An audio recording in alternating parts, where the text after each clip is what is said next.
Sa amin pong pangalawang tagapamahalang pangkalahatan, kapatid na Angelo Hiranio V. Manalo, kami po ay nakikigalak at nakikisaya kasama po ng buong iglesia sa pagsapit po ng inyong kaarawan.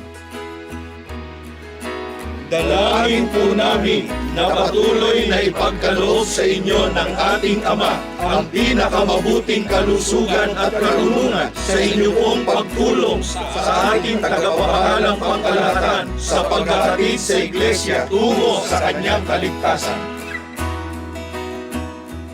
Mula po sa distrito ng Metro Manila South, happy birthday po, kapatid na Angelo Hiranio V. Manalo. We love you very much po.